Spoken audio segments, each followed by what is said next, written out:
19 విధ్వంసాన్ని చూశారు.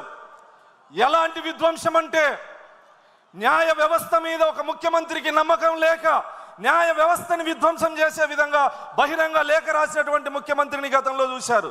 శాసనసభలో ఉండి శాసన మండలి వ్యవస్థ మీద నమ్మకం లేక శాసన వ్యవస్థని రద్దు చేస్తానన్నటువంటి దుర్మార్గుడు. అదేవిధంగా జీవో నెంబర్ 1 తెచ్చి పాత్రికేయ స్వేచ్ఛను కూడా హరించినటువంటి దుర్మార్గుడు.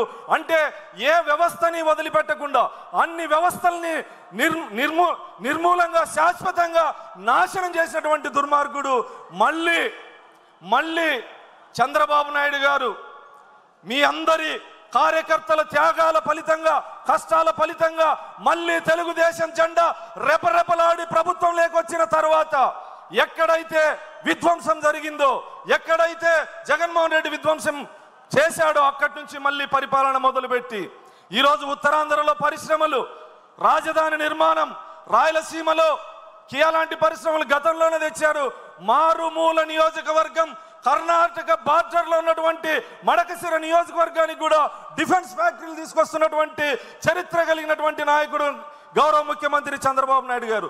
అదేవిధంగా ఈరోజు గతంలో విద్యుత్ రంగాన్ని నిర్వీర్యం చేశారు.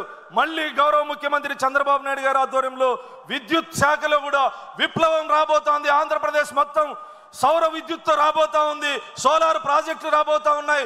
మా ఒక్క నియోజకవర్గానికే దాదాపు 15,000 కోట్ల రూపాయలతో 4,000 మెగావాట్ల సోలార్ విద్యుత్ శాంక్షన్ చేసినటువంటి చరిత్ర.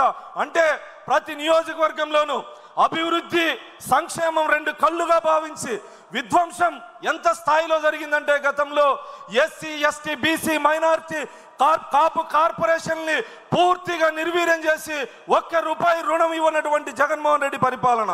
మళ్ళీ గౌరవ ముఖ్యమంత్రిగా చంద్రబాబు నాయుడు గారు బాధ్యతలు తీసుకున్న తర్వాత మళ్ళీ అన్ని కార్పొరేషన్లకు జీవం పోసి ప్రతి కార్పొరేషన్ ద్వారా ఆయా కులాల అభివృద్ధికి కృషి చేస్తున్నటువంటి వ్యక్తి గౌరవ ముఖ్యమంత్రి చంద్రబాబు నాయుడు గారు. గతంలో పోలీస్ వ్యవస్థని జోబు సంస్థగా వాడుకొని ప్రైవేట్ సైన్యంలో వాడుకొని చేయనటువంటి దుర్మార్గాలు లేవు.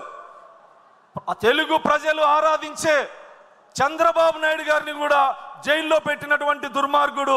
వేదిక మీద ఉన్నటువంటి అనేక మంది నాయకుల మీద, వేదిక కింద ఉన్నటువంటి కార్యకర్తల మీద అక్రమ కేసులు పెట్టి వేధించినటువంటి దుర్మార్గుడు జగన్మోహన్ రెడ్డి అని సందర్భంగా తెలియజేస్తూ మళ్ళీ ఈ రాష్ట్రంలో ప్రజాస్వామ్య పరిపాలన జరుగుతూ ఉంది.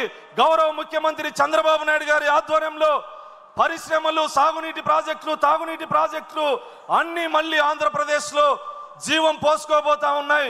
ఖచ్చితంగా శత్రువులు సైతం గౌరవ ముఖ్యమంత్రి గారి గురించి మాట్లాడాల్సి వస్తే క్రీస్తు పూర్వం క్రీస్తు శకం లాగా అభివృద్ధిని తెలుగు రాష్ట్రాల్లో మాట్లాడుకోవాల్సి వస్తే చంద్రబాబు నాయుడు గారికి ముందు, చంద్రబాబు నాయుడు గారి తర్వాతని ఖచ్చితంగా భావితరాలు కూడా మాట్లాడే విధంగా తెలుగు రాష్ట్రాలని అభివృద్ధి చేస్తున్నటువంటి గౌరవ ముఖ్యమంత్రి గారికి ఈ సందర్భంగా కృతజ్ఞతలు తెలియజేస్తూ